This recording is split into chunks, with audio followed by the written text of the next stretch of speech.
வரிக்கு முந்தைய லாபமாக 1 லட்சம் கோடி ரூபாயை தாண்டிய முதல் இந்திய நிறுவனம் என்ற பெருமையை ரிலையன்ஸ் பெற்றுள்ளது.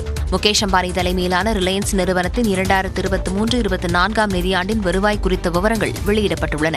அதன்படி வரிக்கு முந்தைய லாபம் 1,79,000 கோடி ரூபாயாக அதிகரித்துள்ளது. குறிப்பாக கடைசி காலாண்டில் மட்டும் பல்வேறு யூகங்களை தாண்டி ரிலையன்ஸ் நிறுவனம் 21,243 கோடி ரூபாய் லாபம் ஈட்டியுள்ளது. ரிலையன்ஸ் நிறுவனத்தின் தொலைத்தொடர்பு நிறுவனமான ஜியோவில் ஜனவரி முதல் மார்ச் வரையிலான காலத்தில் மட்டும் புதிதாக 1 கோடி புதிய சந்தாதாரர்கள் இணைந்துள்ளனர். இதன் மூலம் அதன் லாபம் 12% அதிகரித்து 5,583 கோடி ரூபாயாக உள்ளது. நிறுவனத்தின் முடிவுகள் குறித்து கருத்து தெரிவித்துள்ள முகேஷ் அம்பானி, தங்களது புதிய திட்டங்கள் மற்றும் முயற்சிகளை செயல்படுத்துவதில் உறுதியாக இருப்பதாகவும் அவை நிறுவனத்திற்கு நிலையான வளர்ச்சியை வழங்கும் என்றும் நம்பிக்கை தெரிவித்துள்ளார். இதனிடையே ரிலையன்ஸ் நிறுவனம் தனது பங்குகளுக்கு 10 ரூபாய் வீதம் ஈவுத்தொகையாக அளித்துள்ளது.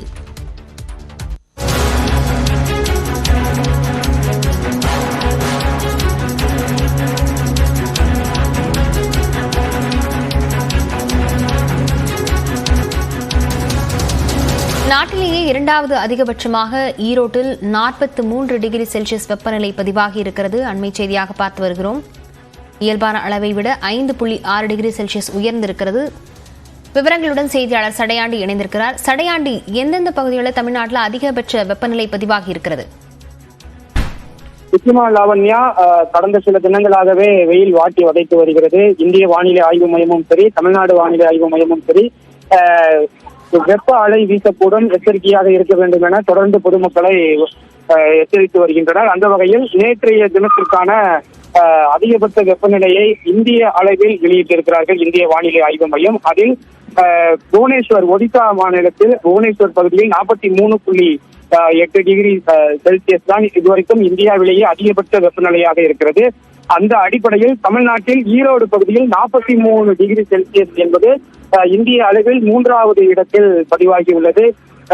2வது இடத்தில் ஆந்திர பிரதேச பகுதியைச் சேர்ந்த கட்டப்பா பகுதியில் 43.8 டிகிரி செல்சியஸ் வெப்பநிலை பதிவாகி இருக்கிறது. அதற்கு அடுத்தபடியாக ஈரோடு பகுதியில் 43.0 டிகிரி செல்சியஸ் அளவானது பதிவாகி இருக்கிறது. இது ஒட்டுமொத்த இந்திய அளவில் 3வது அதிகபட்ச வெப்பநிலையாக பதிவாகி இருக்கிறது. இது இயல்பான அளவை விட 5.6 டிகிரி செல்சியஸ் அதிகம் என இந்திய வானிலை ஆய்வு மையம் குறிப்பிட்டிருக்கிறது. புவனேஸ்வரில் இயல்பான அளவை விட 5.5 டிகிரி செல்சியஸ் அதிகம். அதே போல் கட்டப்பா பகுதியில் 2.6 டிகிரி செல்சியஸ் இயல்பான அளவை விட அதிகம்.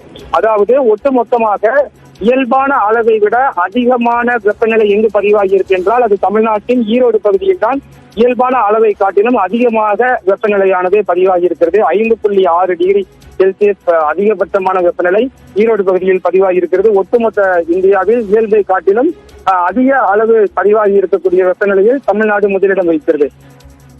விவரங்களுக்கு நன்றி சடைகாண்டி.